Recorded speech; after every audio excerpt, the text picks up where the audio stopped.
veces también la clínica del paciente, ¿no? Porque a lo mejor el paciente dice, Dios, es que me encuentro pues cada 2 días que tengo estos momentos de 1 hora y se encuentra mal, francamente, porque a lo mejor se le pone rápido o simplemente notan esa arritmicidad que a veces lo notan y tiene síntomas, ¿no? Entonces ya no solo la parte de, oye, que tengas riesgo de ictus, de émbolos, de trombosis, sino de que también los síntomas del paciente, pues así puedes intentar solucionar.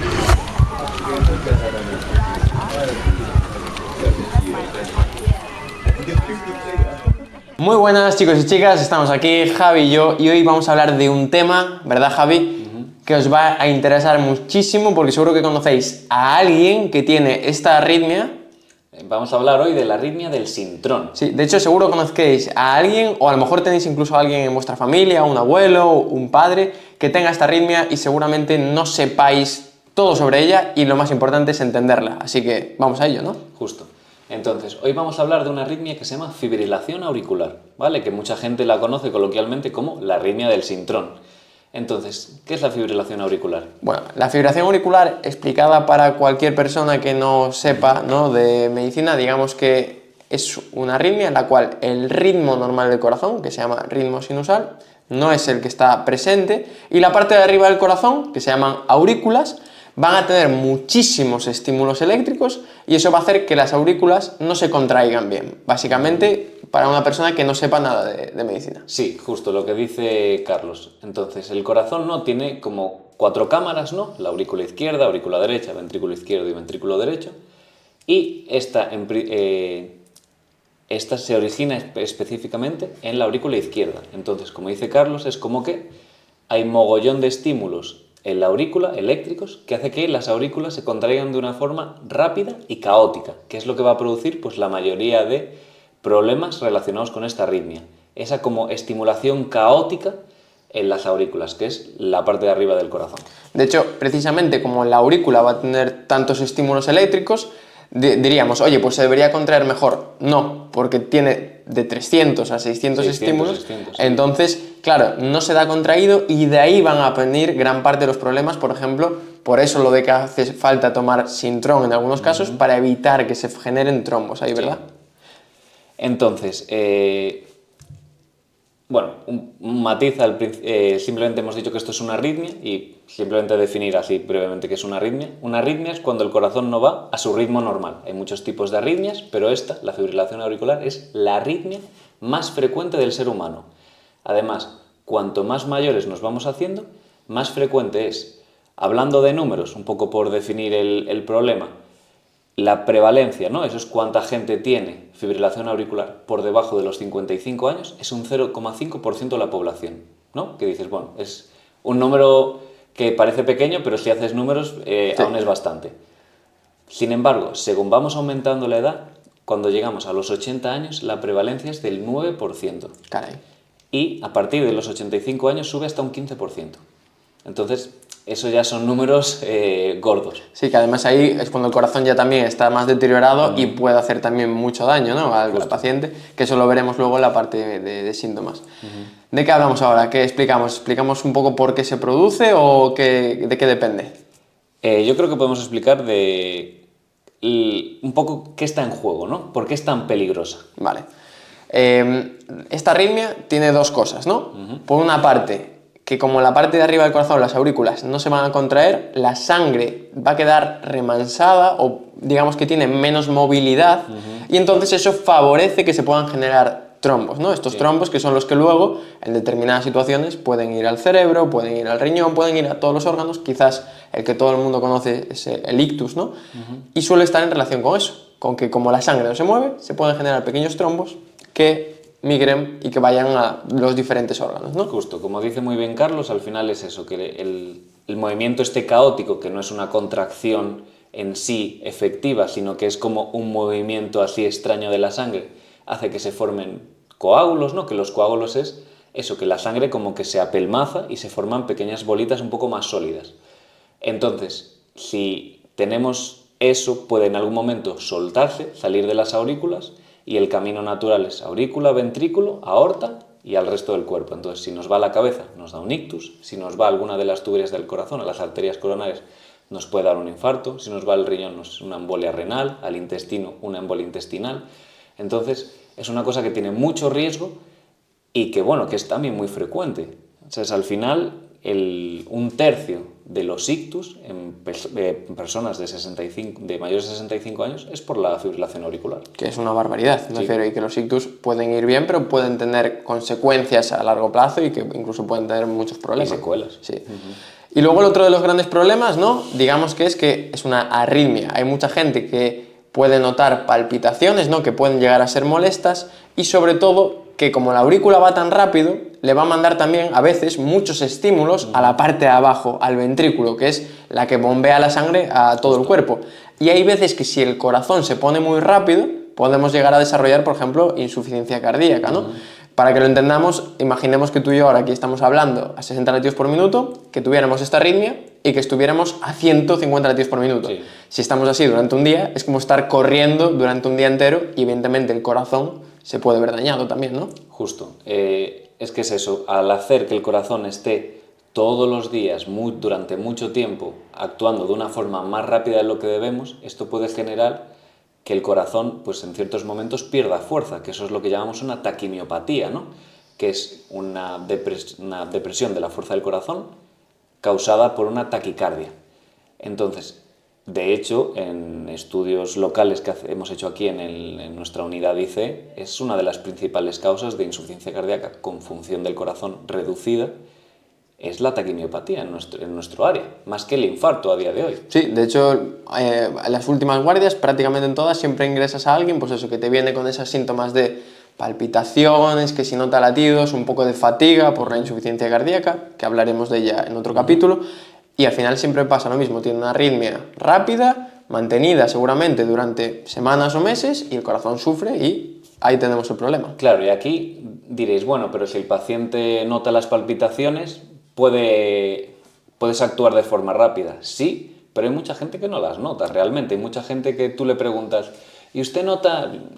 Ya ves que te viene a urgencias, le haces un electro, ves que tiene una fibrilación auricular y le preguntas, ¿y usted nota palpitaciones? Y dice, yo no noto nada. Entonces hay mucha gente que no lo nota, que es silente, y ahí quizás es cuando casi más peligrosa es, porque a lo mejor está mucho tiempo con ellos. Hombre, si tú de repente tú entras ahora en fibrilación auricular y lo notas, vas a urgencias, vas al médico, bueno, sobre todo ya sabiendo de qué va el tema, vas a urgencias y ya pueden ponerte un tratamiento de los que hablaremos más adelante, pero si tú no notas absolutamente nada, y últimamente, la verdad, no sé tu experiencia en las últimas guardias, pero yo en las últimas 10 guardias sí que a lo mejor he tenido 3, 4 personas jóvenes, o sea, te digo de 40 años, de encontrarse en la revisión de empresa una fibrilación auricular y que ellos no notan absolutamente nada. ¿Cuánto tiempo puede llevar con ellas?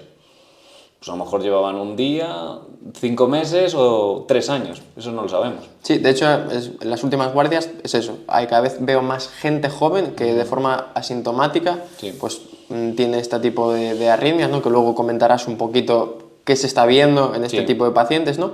Pero de hecho, lo que decías, no es nada raro, de hecho estoy recordando un caso de una paciente de unos 80 años que desde hacía 3 meses se notaba más cansada de forma progresiva, un poquito más fatigada, pero claro, como no es algo brusco, pues digamos que te vas acostumbrando y que tenía una pérdida de fuerza, una fracción de eyección, que es como lo vemos nosotros, bajísima, ¿vale? Por todo esto, porque al fin y al cabo llevaría 3 meses, que fue cuando empezó poquito a poco a estar mal, que el corazón fue sufriendo y que a lo mejor no consultó porque como no eran síntomas muy abigarrados, ¿no? Decía, bueno, pues voy esperando y pasa esto. No, y luego que esto también es muy frecuente en gente mayor, que a lo mejor empiezan con esa clínica de fatiga progresiva, muy lenta, a unas determinadas edades, esos 80, 85 años, y muchos dicen, tanto ellos como sus familiares dicen, seguro que es de la edad, y a lo mejor es como, pues mira, había algo debajo. Exacto. A ver, que obviamente por la edad pues te puedes encontrar peor, pero muchas veces es eso, de que tienes algún proceso que ha hecho que empeorases en los últimos meses, pero como es tan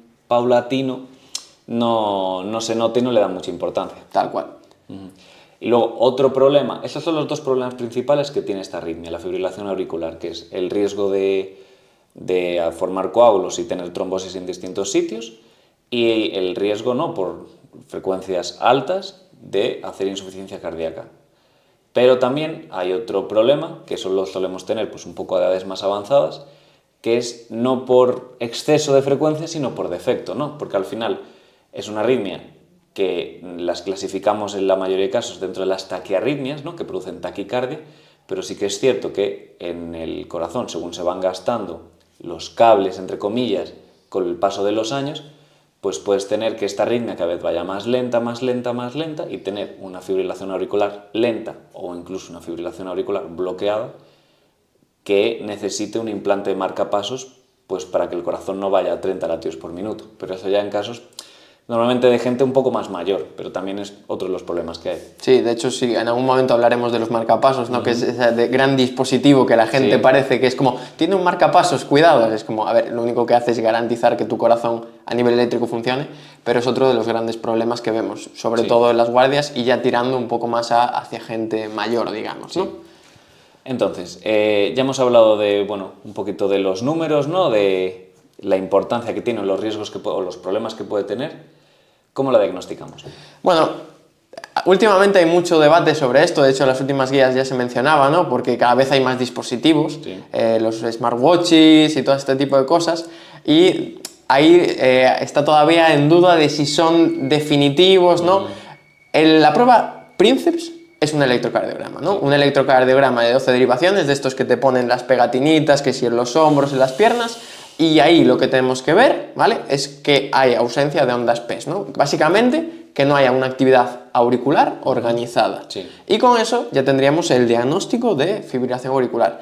¿Qué pasa? Que últimamente, ahora lo mencionas tú, pero claro, hace 10 años no había smartwatches que te detecten el pulso. Como mucho te lo registraban de aquella forma. Sí, te decían la frecuencia, como los típicos de correr de toda la vida. Exacto. Y ahora pues hay algunos que te dicen, oye, que está usted arrítmico, ¿no? En el pulso. Claro, eso tiene la evidencia que tiene porque puedes tener extrasístoles, puede haber artefactos que no todo el mundo que tenga eso sea una fibrilación auricular, ¿no? Pero sí que es útil para que si una persona detecta esto digas, oye, pues voy a fijarme un poquito más, ¿no? Sí, es lo que dice Carlos, el diagnóstico, la prueba diagnóstica gold estándar, ¿no? La básica es un electro de 12 derivaciones. Pero sí que es cierto que con los smartwatches que tenemos actualmente, por ejemplo, el Apple Watch funciona muy muy bien su sistema de detección. La verdad que ellos han invertido mucho dinero y han colaborado en muchos estudios para hacer que su software reconozca muy bien. Hay muchas cosas que reconoce, ¿no? Cierto es que siempre ponen la coletilla que esto no es un aparato médico, que hay que tomarlo con precaución, pero sí que yo la experiencia que tengo con pacientes que tienen un Apple Watch, que la fibrilación auricular la detecta bastante bien. Porque es lo que dice Carlos, que al final una de las características diagnósticas de la fibrilación auricular es esa actividad caótica, ¿no? Entonces siempre se ha dicho, o siempre se dice en los libros de medicina, que el ritmo de la fibrilación auricular es arrítmicamente arrítmico. O sea, es que eso no es caótico totalmente, porque hay algunos ritmos que pueden ser arrítmicos de pum, pum, pum, pum, pum, pum, cambiar así, pero tener una cierta ritmicidad. Esto es caótico, es pum, pum, pum, pum, pum, pum, pum. O sea, es cualquier cosa. Entonces, eso la verdad que los dispositivos estos tipo smartwatch, específicamente el Apple Watch, los detecta muy bien, porque es algo como muy claro. Cierto es eso, que te ponen siempre la coletilla de mejor hacer un electro de 12 derivaciones, pero mira, así como experiencia personal, yo tengo un paciente que, bueno, que él tenía un Apple Watch, que le habían detectado un flutter, que es otro tipo de arritmia, que ya comentaremos en otro podcast, y él llevaba el Apple Watch y estaba pendiente de una ablación, ¿no? Para quemar la arritmia, quemar el flutter, ¿no? Entonces, él un día me escribe y me dice, oye, mira, que es que el reloj me pone esto. Y le dije, vete a un centro de salud o a un PAC o lo que tengas más cerca y que te hagan un electro. Y el Apple Watch le está diciendo, oye, que quizá tengas fibrilación auricular. Y lo clavó, ¿sabes? Entonces se detectó que este paciente tenía un flutter en ocasiones y en otras un FA. Entonces cambia totalmente el tratamiento, porque es pasar a hacer una ablación del flutter a hacer una ablación de flutter más FA, que a un paciente ya le resuelves en una intervención todo. Entonces sí que son utensilios que te pueden ayudar, igual que por ejemplo el Cardia, ¿no? El Cardia es un aparatito pequeñito que tú tienes y que te hace un electro no sé si te hace 3 derivaciones. Creo que sí, pero ¿no? Que es con los dedos. Sí, que incluso hay algunos aparatos que te vienen con la funda del móvil, que tú te lo haces y te hace un electro de 3 derivaciones, que no son las 12 óptimas, pero sí que para ciertas cosas te pueden ayudar. Entonces hay pacientes pues, que tienen eso.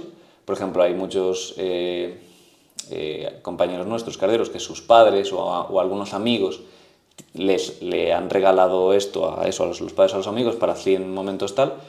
Y eso, pues por ejemplo, tú lo tienes, a lo mejor notas esa sensación extraña de palpitación, te haces un electro y dices, oye, mira, tengo fibrilación auricular. Porque el problema de esta arritmia es que no es una arritmia, no tiene por qué estar todo el rato, ¿no? Hay distintos nombres que le ponemos, ¿no? FA paroxística, FA persistente, FA permanente. Entonces, la FA paroxística es que la tienes y te desaparece. ¿Este que desaparece?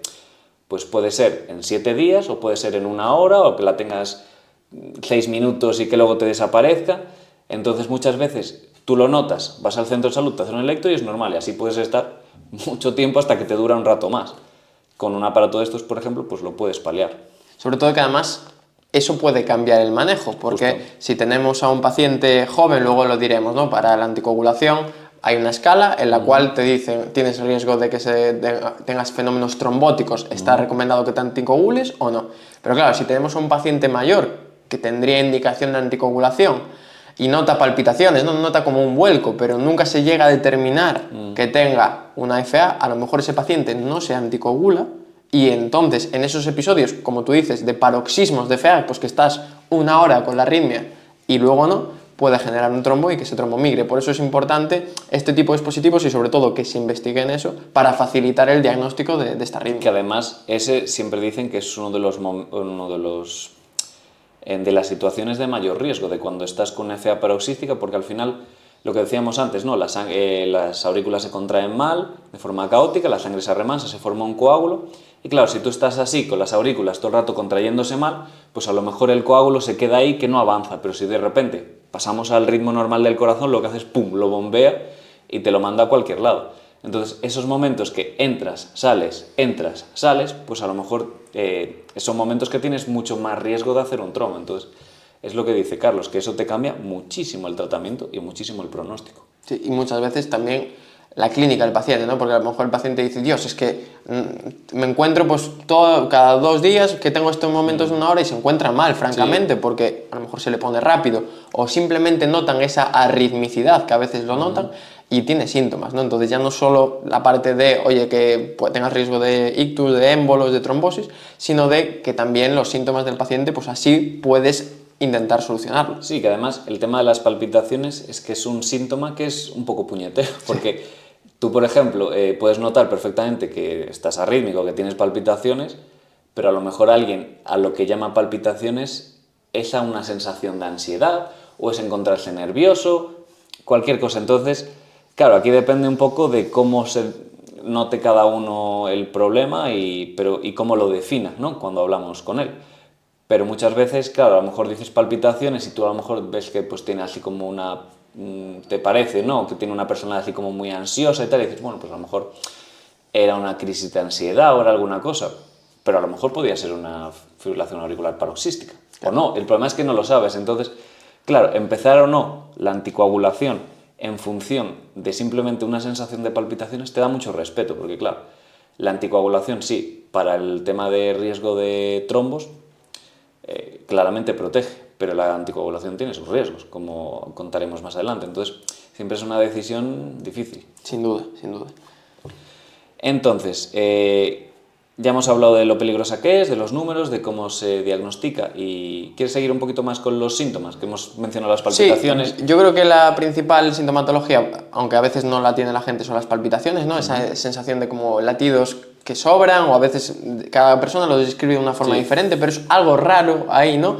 Y luego, muchas veces lo que suelen sentir es, a veces, pues si el corazón va rápido, a veces se notan como mareados, como una sensación desagradable, es como lo suelen decir, y si el corazón poco a poco va fallando, pues puede desarrollar esa insuficiencia cardíaca, ¿no? Que sería esa fatiga progresiva, que a lo mejor puede ser que si antes subiendo una cuesta ibas bien, y que de repente ahora tienes que parar porque te cuesta entrar el aire, o que a lo mejor tumbado en cama a veces te cuesta un poquito respirar y tienes que levantar la almohada o dormir con más almohadas.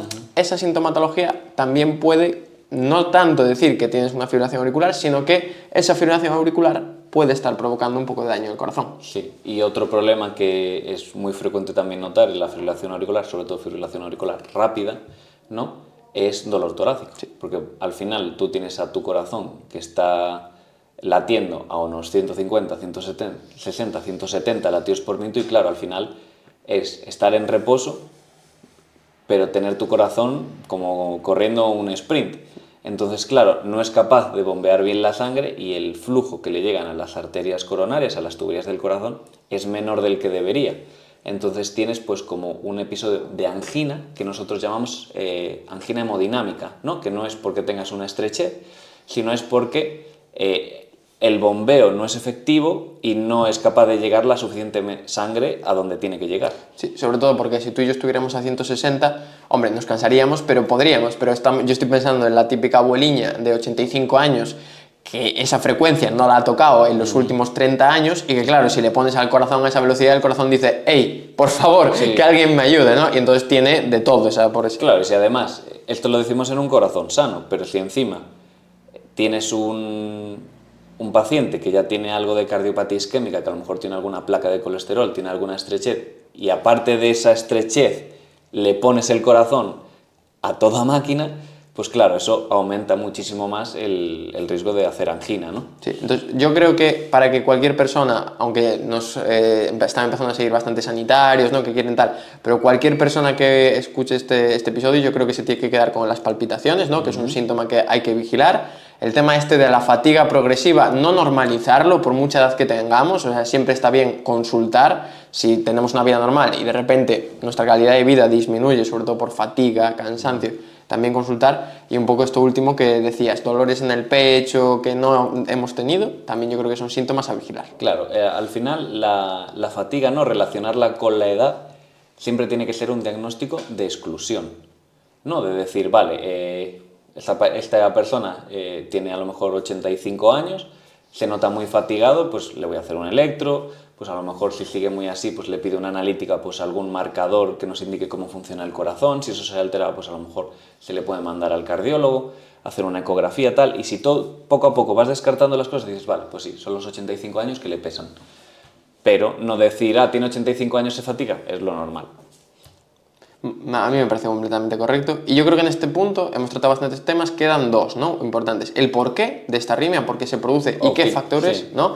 influyen ahí para que también saber qué podemos hacer para evitar que aparezca o para controlarla, que de hecho ahí mencionaremos que en las últimas guías hay unos detalles bastante importantes sobre cómo controlar esta arritmia sin pastillas. Y luego yo creo que tenemos que hablar de las dos vías, ¿no? de tratamiento. Por una parte, anticoagulación, explicar con pinceladas, sí, ¿no? abrir el melón del tratamiento en su conjunto. Exacto, y luego el tratamiento propiamente de la arritmia, ¿no? Las dos estrategias que tenemos, intentar no hacerlo pesado, que ya sabemos qué tal, pero vamos a por ello, ¿no? Vale, entonces, ¿por qué y qué cosas están relacionadas? Pues mira, a mí me gusta muchísimo porque las últimas guías menciona mucho cosas que ya hemos hablado en este episodio, en este podcast, en otras veces, ¿no? Y es que todos los factores de riesgo cardiovascular modificables están plenamente involucrados en esta arritmia. Una de las principales causas, ¿no? Es que si la aurícula está sometida a mucha presión, el sistema eléctrico se va deteriorando poco a poco y se favorece, ¿no? que aparezca este tipo de arritmias. Eso, si quieres, te dejo a ti que lo menciones un poco, también la parte de los jóvenes. Pero a mí me llamó mucho la atención que decía que a los pacientes con FA que redujeran un 10% el peso, había visto una mejoría significativa, uno, de estar en ritmo sinusal o en fibrilación auricular, es del control del ritmo, estar en el ritmo normal, y dos, de las descompensaciones de frecuencia, es decir, que esta es una frecuencia normal. Y decía eso, que la importancia que tenía el control del peso era brutal para el control de esta arritmia. Sí, además que no es solo el control de peso, que eso también es muy importante, pero también es el sedentarismo, ¿no? Que son al final dos cosas que muchas veces van de la mano y que tienen sinergias entre sí, ¿no? Entonces sí que es cierto que es eso, a lo mejor controlando la obesidad o disminuyendo el peso, haces que desaparezca la arritmia o haces que no aparezca, ¿no? Prevención. Y que además eso, controlas un poquito más la frecuencia en caso de mantenerse fija la arritmia. Y el tema del sedentarismo también es súper relevante porque hay muchos artículos que ya te relacionan, que hay como una relación en U del ejercicio y la fibrilación auricular, que es una persona sedentaria, inactiva, tiene un riesgo incrementado de tener fibrilación auricular, que hacer ejercicio físico, ya sea, por ejemplo, el artículo que pondré en la descripción, que estuve leyendo justo ayer, pone que entre 1 hora de entrenamiento ligero a la semana hasta 6 horas de entrenamiento intenso a la semana reducen muchísimo, o sea, en ese intervalo se reduce muchísimo el riesgo de fibrilación auricular. Pero ¿qué pasa? También hay muchos estudios que relacionan el deporte, sobre todo de fondo, ¿no? Ciclismo, trail, ultra trail, maratones, durante muchos años. Eso se ve o parece en las series que aumenta el riesgo de fibrilación auricular. Entonces es como el sedentarismo hace que aumente, el ejercicio, digamos entre ligero a intenso, lo reduce mucho, pero muy intenso durante mucho tiempo, ponen más de 8 horas a la semana, durante muchos años puede hacer que aumente. Pero curiosamente esta relación solo se ha visto en hombres, en mujeres no. Qué curioso, esa parte. Es que estaba pensando cuando lo decías en que hace tiempo ya hubo 3 o 4 pacientes jóvenes, pero jóvenes, te estoy hablando de 35 o 40 años, que eran todos ciclistas y que venían con la fibrilación auricular. Y me puse a investigar un poco de esto y se veía, o sea, no vi este artículo, pero sí que se comentaba, ¿no? De que tanta sobrecarga al corazón, sobre todo mantenida, que pues se asociaba, pero no sabía lo de que era sobre todo en hombres. Sí, además dije, a ver si va a ser cosa de la serie de este artículo que vio eso. No, pero estuve revisando y sí que todos lo que ponen es hombres, hombres, hombres, y en mujeres no se ve esa relación, lo cual es curioso. Entonces, ¿por qué se puede producir esto? Pues básicamente uno de los mecanismos principales es que al final, durante el ejercicio, tú tienes mucha sobrecarga de volumen. Y uno de los mecanismos que produce o que genera la fibrilación auricular es una dilatación de las aurículas. Entonces, esta dilatación con aumento de presiones y otros factores hace pues, que entre estos estímulos aberrantes y que produzcan la fibrilación auricular. Que eso también es una cosa importante a nivel del tratamiento, que la fibrilación auricular hace que se produce porque se dilatan las aurículas, pero la fibrilación auricular en sí dilata las aurículas. Entonces, como un círculo vicioso de que una vez que entramos se van dilatando las aurículas, la fibrilación hace que se dilaten más, entonces ahí es un marcador de que quizá no lo somos capaces de quitar. Pero bueno, eso quizá lo mencionamos un poco más adelante. Sí, solo un inciso que lo de la sobrecarga de volumen, porque a lo mejor alguien no entiende, evidentemente cuando estamos haciendo un ejercicio físico, nuestro cuerpo demanda más oxígeno, demanda, por lo tanto, que bombeemos más sangre, el corazón se pone a trabajar muy rápido, aumenta las presiones, ¿no? Y al fin y al cabo tiene que trabajar más. Es un poquito la idea. Y me llama una cosa la atención, ¿no? Lo del sedentarismo, es que al final es la pescadilla que se muerde la cola. ¿Por qué en gente de menos de 55 era un 0,5% y en gente mayor pues aumenta mucho? Pues tiene un continuo. A la gente mayor le duelen más las caderas, camina menos, más sedentaria. Como camina menos, tiene más tasa de sobrepeso y obesidad. Como consecuencia de todo eso, se favorece además, ya solo por ser más anciano, la hipertensión. Juntas todo eso, lo echas en un caldo y de ahí te salen muchos de los problemas cardiovasculares, ¿no? Justo. Y de hecho, cuando ves a una persona mayor, de estas que se ha cuidado, que tiene 85 años y que camina sin bastón, es que habitualmente no toma casi ni pastillas. Como mucho te toma ahí algo para el colesterol y le dices, oye, ¿qué tal estás? Bien. Sí, yo creo que es los dos tipos de pacientes que vemos, o los que no toman nada o los que toman todo. Sí. ¿Sabes? Cuando entras en el ciclo de hipertensión, hipercolesterolemia, diabetes, fibrilación auricular, cardiopatía isquémica, claro, es un compendio de pastillas, pero al final es que todo va relacionado. La hipertensión se asocia con la obesidad, la diabetes se asocia con la obesidad, la dislipemia se asocia con la obesidad se relaciona con fibrilación auricular, con la cardiopatía isquémica. Al final es todo lo mismo, de que todo se produce entre sí y entre sí produce todo. Sí, tal cual. Sí. Y bueno, básicamente son los que hemos mencionado, ¿no? Hipertensión, obesidad, también el consumo de alcohol se relaciona mucho con la fibrilación auricular, así que ya sabéis, chicos, ya dijimos en el otro programa, no fuméis, no bebáis, o lo mínimo posible. De hecho, hay un artículo que no sé si lo podré encontrar, que además hubo un problema de eso, pero que en gente joven, a veces en el contexto de pues, salir de fiesta y beber muchísimo alcohol, se había visto episodios paroxísticos de fibrilación auricular, ¿no? Que, oye, que es una cosa que está descrita en gente joven, evidentemente pues tendrás más predisposición a algunas personas, pero oye, que hay que tener mucho cuidado y el alcohol no es necesario en la vida, ¿vale? Importantísimo. Y luego también un poco lo que acaba de mencionar Carlos, de que gente que tiene predisposición. Hay gente que por un sustrato genético pues tiene más tendencia a hacer fibrilación auricular y cualquier noxa que produzcas, ya sea pues, por hipertensión, por alcohol, por alguna infección, pues puede producir que desencadene un episodio de fibrilación auricular. ¿Te das cuenta de cómo se nota que eres el resi mayor? Utilizas términos como noxa, tal... le das ese toque de seriedad, me gusta. Ya verás cómo finalizo. Ostras. Entonces, bien, ya hemos visto eso. Abrimos el melón del tratamiento. Venga, nos preparamos, ¿no? ¿Por qué vamos primero? ¿Por anticoagulación o el tratamiento de la arritmia? Yo creo que empezamos por la anticoagulación, que quizás es lo más importante y es una cosa que es bastante específica de esta arritmia. Vale, me parece bien. Lo que habíamos dicho, ¿no? Problema, aurícula no se contrae, por lo tanto, riesgo de que se generen trombos y esos trombos vayan por ahí. Entonces, en función del riesgo que tengamos, los pacientes se ha visto que está recomendado que se anticoagulen con Sintrom u otros anticoagulantes, ¿no? Que hablaremos también un poquillo de ellos, que realmente se han visto que en muchas situaciones son mejores y facilitan la calidad de vida. ¿Y de qué va a depender de esto? Pues del riesgo. Entonces el riesgo no es una única cosa, son muchas cosas, ¿no? Y eso se mide con una escala. Sí, un score. Exacto. ¿No? Un score que se llama el CHAS-BA.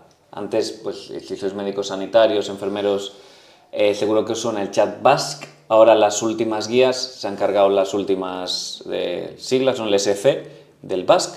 Entonces ahora es CHAS-BA. Entonces esto es un score que tú lo que haces es vas viendo los ítems, ¿no? El acrónimo, y vas sumando puntos. Entonces a partir de un determinado número, pues las guías te dicen que tienes una indicación bastante fuerte de anticoagular porque tienes mucho riesgo, que no tienes indicación de anticoagular porque tienes muy bajito riesgo, y luego siempre hay como una pequeñita zona gris, ¿no?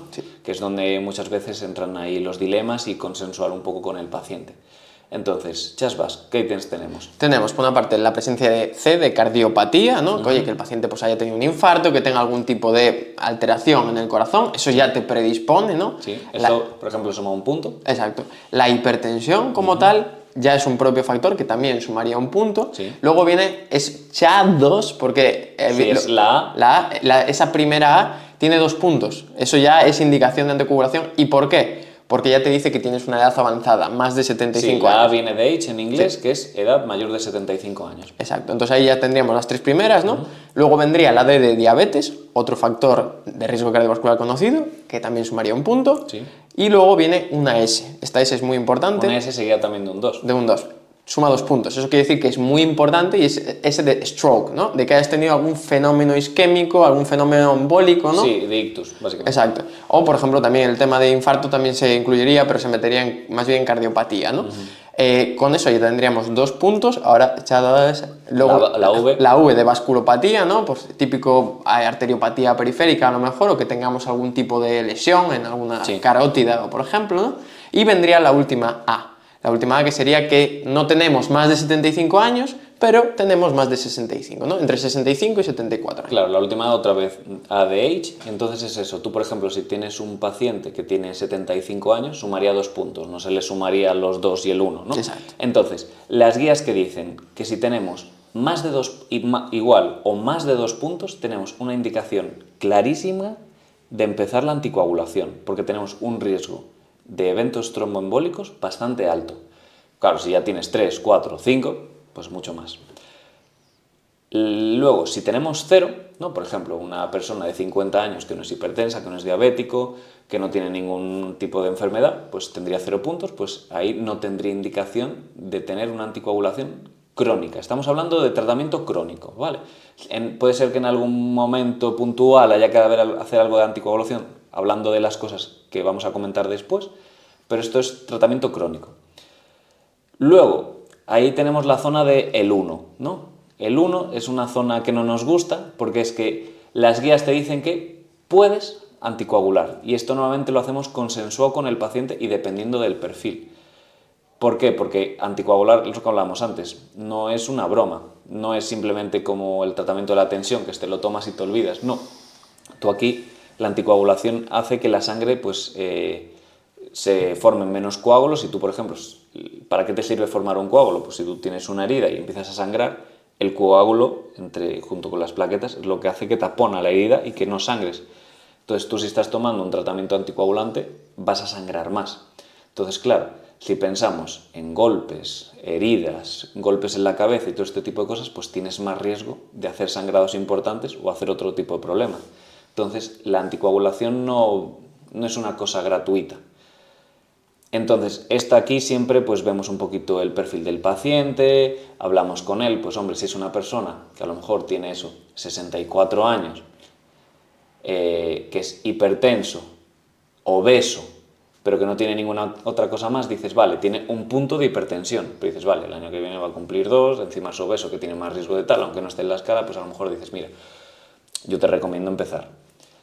Pero a lo mejor tienes un tío de 60 años o de 50 y pico que es únicamente hipertenso o tal, y que dices, pues mira, tienes un punto por la hipertensión, pero realmente no tienes nada más. Entonces, Sí. o para ver si el tío ya te dice que es albañil, marinero, alguna cosa de estas, Claro. pues dices, bueno, quizá el riesgo suyo de sangrado con el anticoagulante es mayor que el de hacer un trombo. Claro. Entonces ahí es un poquito donde nos movemos. De hecho, estaba recordando un caso de un paciente marinero que también tenía 40 años y era hipertenso. Chat vas de uno que es esa zona gris, pero claro, me dice, no, es que yo me tengo que ir a Somalia, imagínate, 3 meses allí y no hay médico. Y dices, a ver, pues allí el riesgo, y me dice, no, continuamente me corto. Oye, pues Sí. ese paciente, si le das un anticoagulante, igual le estás dando más problemas, ¿no?, que soluciones para posibles, ¿no?, prevenciones. Justo. Entonces, anticoagulantes. Vamos a entrar en ese lío. Entonces, los anticoagulantes lo que son fármacos, una familia de fármacos que lo que hacen es actúan sobre la cascada de coagulación, de cómo la sangre forma ese coágulo. Entonces tenemos dos grandes grupos, ¿no?, que son los antagonistas de la vitamina K, ¿no?, que es el Sintrón o la warfarina, que eso, por ejemplo, warfarina en España se usa muy poco, aquí sobre todo es el Sintrón. Y luego están los directos, ¿no?, que también los llamamos los nuevos anticoagulantes. Vitamina K, Sintrón. ¿Qué problemas tiene? ¿Qué beneficios tiene? La vitamina K hay que entender que es un precursor, ¿no?, para determinados factores de la coagulación. Entonces, Sí. lo que hacen es antagonizar la vitamina K, antagonizamos la creación de factores de la coagulación y la sangre se vuelve más líquida. Sí. El problema que tiene, uno, no es específico, actúa contra muchos, entonces Sí. el riesgo de sangrado es elevado.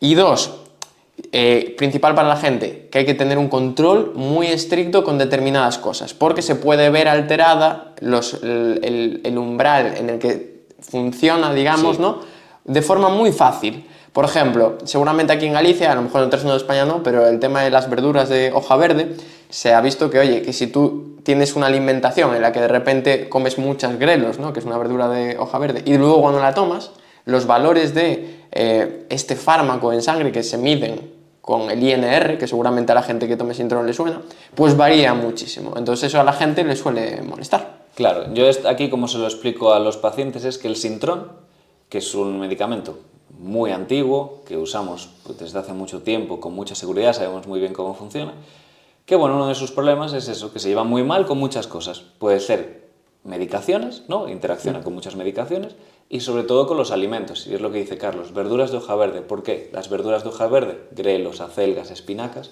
son muy ricas en vitamina K. Entonces, claro, tú estás dando algo que interacciona con la vitamina K por un lado, pero estás tomando mucha vitamina K por otro lado. Entonces, al final lo que haces es reducir ese efecto. Entonces, el Sintrón, para ver cómo está funcionando, su efecto terapéutico, usamos un parámetro en la analítica que es el INR, que te dice pues cuánto de anticoagulado estás. Entonces, tú, por ejemplo, cuando empezamos esta medicación, pues tienes que ir cada poquitos días al centro de salud pues para mirarlo. Entonces, empiezas un día y a los 2 días te citan y te dicen, vale, pues el rango normal, ¿no?, tiene que estar entre 2 y 3. Pues tú a lo mejor empiezas unos días, tal, vas allí 1,4. Entonces, ¿qué dicen? Vale, pues subimos la dosis. Vas 3 días más tarde y te dicen, vale, 1,7, subimos más la dosis. Hasta que pues estás en un margen terapéutico bueno, entonces cada vez te van espaciando más las citas, pues 1 semana, 2 semanas, 3 semanas, 1 mes. Y si estás muy bien controlado, pues te van citando cada mes. ¿Qué pasa? Tú si, por ejemplo, llega la época de grelos y tienes una huerta y empiezas a comer todos los grelos que tienes, ¿qué pasa? Tú a lo mejor vas a la revisión Claro, tú estás tomando los grelos que tienen mucha vitamina K, que hace que el efecto de la medicación sea menor, llegas al control y te dicen, anda, tú estabas bien en 2,5 y ahora tienes 1,2. Subimos la dosis. Vuelves a ir, subimos la dosis. Vuelves a ir, subimos la dosis. ¿Y qué pasa? Como estás tomando muchos grelos, necesitas más dosis, pero ¿qué pasa? A la que te quedas sin grelos en la huerta, estás con unos niveles de sintrón altísimos, no estás tomando lo que interacciona con el sintrón, entonces a lo mejor el día siguiente que vas tienes un INR de 10. ¿Eso qué es? Que tienes un riesgo de sangrado brutal, que ya en esos niveles pues tienes que ir al hospital, te tienen que poner un antídoto, si tienes una caída es un drama brutal. Entonces, claro, el problema del sintrón básicamente es eso, el coñazo de hacer los controles y hacer una dieta relativamente estricta. No es que no puedas tomar grelos, acelgas y esas cosas, pero intentar tomar más o menos la misma cantidad, no tener una temporada de atiborrarte y otra de no tomar nada, sino pues más o menos intentar mantener una dieta similar. Luego que hace años era lo único que había, entonces mucha gente mayor todavía lo toma y el problema es que eso, que tienes que hacer controles al centro de salud, que evidentemente si estás en un núcleo urbano, pues a lo mejor es más fácil, pero aquí en Galicia, que estamos desperdigados, pues a lo mejor a un señor de 85 años que vaya al centro de salud implica coger un taxi, por ejemplo, ¿no? Que a veces es un problema para ellos, les cuesta ir a los controles, entonces eso es otro de los problemas, ¿no? Que necesitas un control bastante estricto. Y luego, aparte del el coñazo para los pacientes, es que es un gasto sanitario brutal, porque tú lo piensas, ¿cuántas citas al día tendrá la enfermera o el médico del centro de salud para revisión del control del sintrón? Dices, es una barbaridad. Yo, por ejemplo, que yo estudié la carrera en Madrid, en el Hospital San Carlos, yo recuerdo, creo que era en la primera o la segunda planta, en la zona del hospital había como 7 consultas seguidas que era control de sintrón. O sea, 7 consultas todos los días, a todas horas, paciente tras paciente tras paciente para control del sintrón. Que dices, ostras, es un gasto sanitario brutal, que sí. Una de las cosas buenas que tiene el sintrón, que claro, es un fármaco tan viejo que es súper barato. No, ¿sabes? Al paciente prácticamente no le cuesta nada. La mayoría de casos por las que se pone, fuera de las prótesis cardíacas, que ahí, pues dentro de la anticoagulación, tienen que estar anticoagulados con sintrón, fuera de eso es por precio. Entonces, claro, es la ventaja que tiene, pero luego el resto son inconvenientes. Sí, de hecho, el otro fármaco, ¿no? Que salió hace unos cuantos años, que de hecho, como anécdota, mi abuela fue la primera persona en Galicia en utilizar estos nuevos fármacos. ¿Ah, sí? Sí, porque fue por uso compasivo, porque el sintrón podía provocar a veces úlceras, Sí. y a mi abuela le había hecho una úlcera en la pierna, entonces mi madre se tuvo que mover y lo trajeron de Estados Unidos, el Abigatran, que de aquella era solo el Pradaxa, era el nombre comercial, pues lo tenían que traer desde Estados Unidos porque era alérgica al sintrón. Afortunadamente, sí, fue algo curioso porque le iban a decir que si no le amputaban la pierna, así como dato. Estos fármacos lo bueno que tienen es que son muy específicos, actúan con algún factor concreto de la coagulación, que si el 2, que si el factor 10, ¿no? Algunos de ellos también tienen antídoto, que es una parte buena, porque si tienes algún tipo de sobredosificación, oye, se puede hacer un antídoto. Si tienes que hacer alguna cirugía, urgente. Exacto. Y, oye, necesitamos que estés con la coagulación en punto. Se puede dar. Y luego que el control es mucho más sencillo. Es decir, habitualmente simplemente hay que ajustar la dosis en función de algunos criterios, que suelen ser la edad y cómo está el riñón. Sí, el peso en algunos. ¿El problema cuál es, Javi? El problema básicamente es el precio. Que claro, ese es un problema que para nosotros es un poco más específico por ser Galicia, porque en otras comunidades está totalmente financiado. Financiado quiere decir que el Sistema Nacional de Salud te lo paga prácticamente íntegro, que a lo mejor tienes que pagar, yo que sé, 4 o 5 euros en función de la edad, si estás jubilado y ese tipo de cosas. Pero por ejemplo, Madrid, creo que Andalucía también, bueno, prácticamente, creo que somos 2 o 3 comunidades autónomas en España que no está financiado. Entonces, claro, ¿qué pasa? Tú dices, vale, tengo un paciente que tiene que estar anticoagulado. Y él te dice, no, yo como tengo huerta, tomo muchos grelos, según la temporada, no sé qué, y me gusta mucho la verdura, no quiero hacer dieta. Y tampoco quiero ir al centro de salud porque me pilla 60 kilómetros, lo que sea. Entonces, tú ahí querrías recetarle un anticoagulante de acción directa, ¿no? Que son estos, que también se llaman nuevos anticoagulantes. Que no son nuevos, pues que el Sintrón es que es tan viejo. Sí. Claro, que a lo mejor estos tienen 20 años, Sí. pero que claro, el Sintrón lleva tanto tiempo que estos son nuevos a su lado. Entonces tú dices, vale, yo como se lo explico siempre es esto, pues está el Sintrón, que es muy seguro, que es muy, digamos, muchos años, que es muy barato, tiene el problema de las verduras, los controles tal, y luego están los nuevos, que es como una pastilla tipo la de la tensión, que tú te la tomas y te olvidas, pero ¿qué problema hay? Que, por ejemplo, aquí, específicamente, el Sergas no lo financia. Entonces, ¿cuánto le cuestan al paciente? Pues ahí son 4 fármacos, no es el Dabigatran o Pradaxa, el Apixaban o el Iquis, el Edoxaban o Lixiana y el Rivaroxaban, que es el Xarelto. Entonces, esos 4, hay uno de ellos que es el Pradaxa, que es el un poquito más viejo, ¿no? Que es el que decías Sí. tú de tu abuela.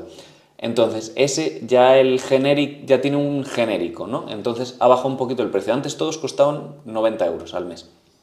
Que bueno, 90 euros al mes para mucha gente no es nada, pero para otra gente es bastante. Sobre todo gente mayor, a lo mejor jubilada, ¿no? Que son Sí. los que más necesitan esa Sí. medicación. Entonces, ahora el Pradaxa tiene un genérico que cuesta unos 40, creo que son 42 euros. Sí, 42, 44 euros. Sí, entonces, claro, tú les dices, mire, ahí esto es tal, tenemos tal, y cuesta como unos 40 euros, ¿no? Nosotros, claro, aunque a lo mejor en algunos perfiles nos gusta más alguno específico, pues nosotros casi siempre ahora estamos recetando el más barato porque para el paciente es lo más cómodo. Entonces, decimos ahí, hay gente que te dice, pues mira, no me lo puedo permitir, prefiero el Sintrón aunque tenga que hacer algo de dieta, o no me gusta la verdura, me da igual lo de la dieta, o sí, me lo puedo permitir, me lo pago yo. También sí que hay algunos casos en los que específicamente el Sergas sí que te lo financia, ¿no? Que es que, por ejemplo, estés con el Sintrón durante X tiempo y que pues tus niveles de Sintrón no se controlen, o sea, es que estés o muy bajo o muy alto en muchos controles. También, por ejemplo, si has tenido un infarto, te tienen que asociar un antiagregante y además tienes que estar anticoagulado, pues en esos casos pues también hay como un pequeño convenio, ¿no? De que, pues en el caso nuestro del hospital en Santiago, el Xarelto te lo pagan y alguna cosita más, pero son bastante restrictivos en este tema y es una cosa que pues se lleva peleando mucho tiempo de por qué nosotros aquí en Galicia somos los que vamos de último en este tema. Sí, de hecho, es tan sencillo como decir, son mejores. A efectos prácticos, en muchas cosas, facilita la vida al paciente, los controles son más sencillos. ¿Qué pasa? El problema es el precio, ¿no? Es verdad que en determinadas situaciones, como decías, prótesis mecánicas, estenosis mitral, pues son 2 cositas que todavía el Sintrón, pues oye, sigue siendo lo mejor porque hay poquitos estudios, pero el problema muchas veces es que, claro, tú le dices a un señor mayor que hay detalles, ¿no? Porque si es una persona mayor que no puede ir al centro de salud, ahí a veces el Sergas depende con cómo lo gestiones y Sí. si lo puede demostrar que le va a costar ir al centro de salud, se lo puede financiar, pero la mayor parte de veces es una persona de 75, 80 años con una pensión bajita y que le tienes que decir, mire, esto es lo que hay, son 40 euros, si se lo puede permitir, lo tiene ahí y si no, va a tener que hacer el Sintrón. Claro, hay gente que no puede permitirse ese tipo de fármacos, lo cual es una pena. Sí, y luego que ha habido situaciones que han pasado recientemente que es como un poco casi de hipocresía, ¿no? Por ejemplo, hoy lo comentaba con Geli, ¿no? Que es un adjunto nuestro de electrofisiología, que claro, durante la pandemia, por el tema de que se restringía mucho quién iba al hospital, quién iba al centro de salud, a muchos pacientes que estaban con Sintrón, para no ir al centro de salud a hacer los controles, el Sergas les financió un anticoagulante de acción directa. Pero una vez que pasó la pandemia, le quitaron la financiación. Entonces tenían que volver a pasar al Sintrón. Entonces dices, joder, a lo mejor tienes a un paciente controlado perfectamente durante 4 años o 3 años, el tiempo que estuviera en vigencia esa homologación, que estuvo bien controlado con una medicación y de repente, no, mira, ya la financiación ha terminado, tienes que volver al Sintrón o te lo pagas tú. Sí, eso es una situación bastante terrible, ¿no? Sí, es bastante triste, sí. Pero además que lo que tú decías, y ya si quieres pasamos al final para que esto sigamos, pero si te pones a calcular lo que implica que un paciente esté con Sintrón de consulta de médico, consulta de enfermería, consulta de ETA o que si no sé qué, no sé yo, habría que hacer el cálculo ¿cuál de los dos es más rentable para el sistema? Porque a lo mejor si consigues liberar las agendas de todo el personal, porque ya no tengan que hacer controles de desintrón, control de estado, y pudieran atender a más pacientes, habría que verlo. Claro, el problema es que a nivel de... Bueno, nosotros no somos gestores ni llevamos nada de dinero, pero claro, yo creo que es muy difícil, o al menos es complicado pensar, decir, vale, tengo muy claro lo que costarían meter a tanta población con unos fármacos que hay que pagar, pero ¿cómo mides tú lo que te cuesta la consulta del médico o la intervención de la enfermera? ¿Sabes? Entonces, en esto que dices, a lo mejor si hiciéramos un control muy estricto, le pusiéramos precio a todo y tal, seguramente salieran más baratos los nuevos anticoagulantes, pero claro, como son cosas así, la atención del médico, no, el gestor no tiene de cuánto vale, ni la de la enfermera, ni una consulta específica, ni X controles que tiene que hacer el laboratorio de hematología para tal, entonces es complicado. Bueno, yo creo que cerramos este bloque. Sí, pero bueno, estamos tratando la desfibrilación auricular en conjunto bien. Y profunda. Sí, y yo creo que ahora simplemente pinceladas, ¿no? Porque al fin y al cabo, ¿qué hacemos con la arritmia propiamente? Tenemos dos estrategias, sí. ¿no? Control del ritmo, es decir, intentar que la arritmia desaparezca y volver al ritmo sinusal normal. Control de frecuencia, que es, oye, me quedo con la arritmia, ¿vale? Y voy a intentar que el corazón no vaya demasiado rápido, para que sienta un poco de síntomas, ¿no? Sí. Bien, ¿no? Vale, dentro del control del ritmo tenemos diferentes estrategias, ¿no? Sí. Podemos intentar hacer una cardioversión, que se llama habitualmente, que es intentar volver al ritmo normal, pues con una descarguilla o con fármacos, o incluso, sobre todo en los últimos años se ha desarrollado mucho, la ablación, ¿no? Sí. Que es quemar la arritmia. Como tú estás rotando en electrofisio, te dejo que te explayes. Entonces, lo que dice Carlos, hacer una cardioversión es devolver al corazón a su ritmo habitual. Entonces, aquí hay dos formas de hacerlo. Puedes hacerlo a través de una descarga, de una cardioversión eléctrica o una cardioversión farmacológica. Entonces, ¿cómo es la cardioversión? Las dos, en principio, según las series que se han hecho, tienen la misma eficacia, pero bueno, una es más cómoda que la otra. La cardioversión eléctrica es bastante más cómoda, porque te llega el paciente, pues a lo mejor puedes hacerlo en una guardia, o puede ser de forma ambulatoria. Por ejemplo, yo hoy en la programación de electrofisio he hecho 3, que es te llega el paciente un día por la mañana, es un paciente que tiene que estar anticoagulado, muy importante, ya sea porque tiene un CHAS-VA alto, ¿no? Por encima de 2, o porque de cara a la cardioversión lo anticoagulas para evitar lo que decíamos antes, de que si tiene algún coágulo que está ahí flotando cuando está en la fibrilación auricular, tú le das la descarga o a través de medicación le pasas al ritmo normal, pues eso lo puedes soltar y tener un susto. Vaya clips, voy a sacar tuyos haciendo así, que lo sepas. Así, ¿verdad? Entonces, tú cuando citas a un paciente para hacer una cardioversión, tú lo quieres tener anticoagulado por lo menos 4 semanas, bien anticoagulado, que esa es una de las cosas buenas que tienen los de acción directa, que tú sabes que si a un paciente le das, por ejemplo, Pradaxa, se lo das el día 1 de mes, tú sabes que a las 4 semanas, ¿no? Sobre el 28, ya han pasado 4 semanas bien anticoagulado y ya puedes hacer de forma segura una cardioversión. Tú con el Sintrón, pues entre que se regula, que no sé qué, pues puedes tardar mucho más. Entonces es una cosa buena que tiene también los sacos, que para programar es mucho más cómodo. Entonces, en una cardioversión eléctrica, pues te llega el paciente, tú le das un poquito de medicación para sedar, que es simplemente dejarlo así atontado para que no se entere, y le das, como en las películas, una desfibrilación, pero para devolver al corazón a su ritmo normal. Esa es una forma. Puedes hacerlo también... Solo un inciso, porque Sí. la gente ya sabes que va tal... Desfibrilación es lo que se suele decir en las películas, pero aquí en este caso, Javi lo dijo antes, es cardioversión. Lo digo porque últimamente la gente está muy puntillosa y va a decir ¡un cardiólogo! No, es una cardioversión, que lo dijo previamente antes, porque la desfibrilación realmente se utiliza cuando es una fibrilación, que lo hablamos... Fibrilación ventricular. Exacto, que lo hablamos en las paradas cardíacas. Claro, entonces tú ahí devuelves al corazón al ritmo sinusal, ¿no? Entonces puedes hacerlo de esa forma, que eso es bastante rápido, a lo mejor entre que lo sedas 2 minutos y le das la cardioversión, pues a lo mejor todo el proceso te dura 5 o 10 minutos. Es una forma. Farmacológica es darle un fármaco antiarrítmico, ¿no? Que básicamente usamos 2, que son la flecainida o la miodarona, y es ponérselo, ya sea de forma oral o de forma intravenosa, y esperar a que pase al ritmo normal del corazón. Muchas veces combinamos. Tú, por ejemplo, si tienes un paciente que le has hecho una cardioversión, pero tú ves que tiene mucho riesgo de volver a entrar en fibrilación auricular, pues a lo mejor le mandas a casa con un antiarrítmico, ya sea flecainide o amiodarona. O por ejemplo, si tú tienes un paciente que a lo mejor le has hecho una cardioversión, mientras está dormido, pues puedes hacer varias descargas, ¿no? Para ver si a la primera no va, pues 2 o 3, cambiando un poco la posición de las pegatinas o de las palas.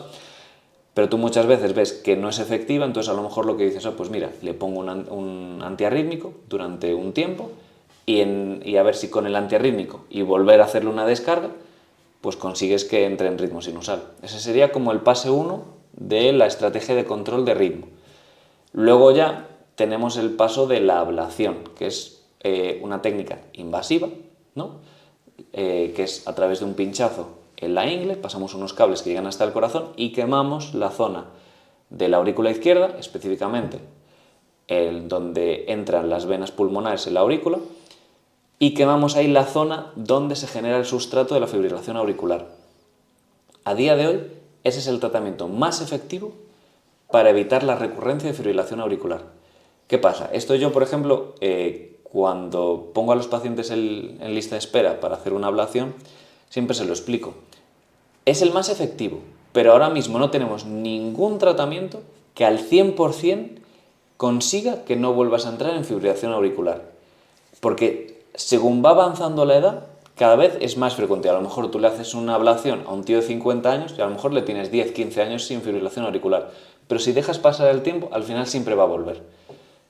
Entonces es lo más efectivo que tenemos a largo plazo. Que bueno, hay distintas técnicas, ahí no nos metemos, pero muchas veces lo que hacemos es estas cosas combinar, ¿no? Y ahora las guías, pues antes siempre las guías o la práctica clínica lo que se hacía era pues a lo mejor varias cardioversiones y ahí después cuando veías que seguía recurriendo la fibrilación auricular pasamos a la ablación. Ahora, por ejemplo, las últimas guías te dicen que la ablación puede ser incluso la primera opción. Sí. Tú detectas a un paciente en una guardia, no sé qué, que tiene una fibrilación auricular, pues las guías te dicen que no está mal mandarlo a ablación de forma directa. En general lo solemos hacer así. Bueno, yo creo que estamos empezando. Yo, por ejemplo, el otro día teníamos un paciente, pues eso, era un paciente joven, que tenía una fibrilación auricular, que bueno, tenía algún otro factor añadido que decíamos, le vamos a hacer la cardioversión, pero este tiene como mucho riesgo de volver, era obeso, hipertenso, tenía como otros factores, entonces le vimos, o sea, le teníamos en la programación para hacer una cardioversión y antes de hacer la cardioversión ya le metimos en lista de espera de ablación, entonces ese día le hicimos la cardioversión, perdón, y unas semanas más tarde le vimos para la ablación. Sí, pero además mola mucho esto de que la ablación esté jugando un papel importante, ¿no? Por lo que tú decías, porque antes era lo típico de un paciente que en un año se le hacían 6 cardioversiones y ahora, pues muchas veces le haces una cardioversión y si recurre con poquito tiempo y sobre todo si es sintomática, ya dices, oye, pues tengo esta opción que va a tener más tasa de éxito. Y luego a mayores, evidentemente, como decimos siempre, no es solo esto, es si tú tienes obesidad y bajas el peso, más la ablación, la probabilidad de recurrencia es mucho menor. Mucho más baja, sí, sí. Vale, entonces, eso para control de ritmo. Sí. Y luego está la otra estrategia, que es la de control de frecuencia, que es lo que dices, vale, pues aquí tienes dos opciones. O hemos hecho todo de cardioversión, antiarrítmicos, ablación, y aún así sigue en fibrilación auricular, o recurre, e incluso las ablaciones se pueden repetir, hacer un redo, que se llama, de a lo mejor 1, 2, 3 ablaciones, y al final pues no sigue volviendo a la fibrilación auricular y ya asumes que se va a quedar. Entonces ahí lo que haces es medicación para que esté en unos márgenes de frecuencia normales, ¿no? Entre 60 y 100 más o menos. ¿Qué fármacos tenemos aquí? Pues todos los que actúan, ¿no?, sobre el nodo auriculoventricular, pues para que la gente que le suene, los beta bloqueantes, los calcioantagonistas y la digoxina. Entonces esa es una de las opciones, ¿no?, que intentamos todo y aún así vuelve. O pues por ejemplo, si tienes una persona muy mayor que le detectas pues a lo mejor una señora de 87, 88 años que va al centro de salud a hacerse su revisión anual y haciéndole un electro le detecta una fibrilación auricular que no sabes ni cuánto tiempo lleva ahí, que probablemente lleve mucho tiempo, que está en unas frecuencias normales o tal, pues dices, esta persona pues seguramente la cardioversión no le vaya a aportar nada, la ablación seguramente no sea efectiva, entonces lo vamos a mantener con una medicación para controlar la frecuencia pero se va a quedar con ella. Exacto. Esas son, yo creo que es la principal rama, ¿no? O sea, Sí. cardioversión, ablación va un poco más hacia gente joven, etcétera, y gente más mayor, sobre todo más bien hacia asintomáticos, se plantea eso. Y luego hay una última opción, que me acabo de acordar ahora, porque a lo mejor que seguramente haya alguien que escuche esto en algún momento, de que hay veces que hay que poner un marcapasos en esto de, Sí. de la fibrilación auricular y dirás, ¿y por qué? Bueno, pues porque a veces la fibrilación auricular no se da ni controlado con cardioversiones, con ablaciones, ni con fármacos, que aún así va rápido el corazón, el paciente está asintomático, el paciente hace insuficiencia cardíaca, y en estos casos a veces lo que hay que hacer es desconectar la parte de arriba, las aurículas, que es donde teníamos el problema del ventrículo, quemamos el nodo AV, que es como ese peaje que me gusta decir a mí entre aurículas y ventrículos, desconectamos y ponemos un marcapasos, es la última de las opciones. No se suele hacer, pero en algunos casos, oye, por si alguien escucha esto y le ha pasado eso, que se sepa que, oye, que se puede hacer. Claro, muchas veces eso es porque, aunque tengamos mucha medicación y podemos combinar fármacos para bajar la frecuencia, muchas veces este efecto no va solo. Por ejemplo, tú si pones un beta bloqueante, un calcio antagonista, aparte de bajar la frecuencia, también bajas la tensión. Entonces muchas veces, si a lo mejor tienes pues, frecuencias altas, pero tienes la tensión tirando a baja, tú si empiezas a asociar, pues por ejemplo, bisoprolol 2,5, 5, 10, más un calcio antagonista tal, y aún así la frecuencia sigue alta, pero tienes al paciente con 70 de tensión arterial sistólica, que eso es bajísimo, pues puedes tener sustos. También tú muchas veces ahí, en esos casos que hacemos la ablación del nodo e implante de marcapasos, es porque tiene un síndrome que llamamos braditaqui, que es que alterna frecuencias muy altas con frecuencias muy bajas. Entonces, claro, ahí el control de medicación es un lío, porque dices, claro, yo me gustaría que la frecuencia estuviera entre 60 y 100, pero hay veces que está a 30 y hay veces que está a 130. Entonces dices, ¿cómo ajusto la medicación? ¿Le doy algo que frene la frecuencia, pero cuando va muy rápido, pero cuando va muy lento a lo mejor se pone a 10 latidos por minuto? No, entonces ahí lo que hacemos es eso, quemamos el nodo auriculoventricular y ponemos un marcapasos para hacer que el corazón vaya a una frecuencia normal. Y yo creo, Son casos avanzados normalmente. Sí. Yo creo que con esto hemos hablado de todos, a nivel de tratamiento, de las dos estrategias principales que hay, de la anticoagulación. Yo por mi parte quiero irme a cenar, no sé tú, pero... Sí, yo creo que podemos resumirlo todo en que es la arritmia más frecuente del ser humano, que tiene muchos problemas asociados y uno de los mayores es el ictus, que 1 de cada 3 ictus están relacionados con la fibrilación auricular, que producen síntomas, como hemos dicho, palpitaciones, disnea asociada al conglomerado de insuficiencia cardíaca o dolor torácico, pero muchas veces puede ser silente, que ahí quizás son los casos pues, que pueden causar más estragos porque no lo detectamos a tiempo, y que está relacionado con muchos factores de riesgo que ya hemos ido hablando en otros episodios. La tensión, la diabetes, la obesidad y el sedentarismo, y que a lo mejor controlando estos factores puedes prevenir que te venga, prevenir que te vuelva si ya lo has tenido y controlar un poquito más las frecuencias. Y que bueno, tenemos varias estrategias de tratamiento. Lo principal, anticoagulación, si no, lo miramos con unos scores, ver si la quitamos o ver si la controlamos. Entonces yo creo que ese es el resumen del episodio, básicamente. O sea, yo he dicho de irnos a cenar y tú te pones aquí a hacer un resumen perfecto de la fibrilación auricular. Es para cerrar con clase. Vale, pues entonces yo voy a decir, chicos, chicas, recordad, suscribiros aquí en YouTube, podéis escucharlo también en formato audio en el podcast y en redes sociales, en Instagram y TikTok subimos clips verticales con los conceptos más importantes de esta charla. Justo. Entonces nada, chicos, por aquí seguimos y nos vemos en el próximo episodio.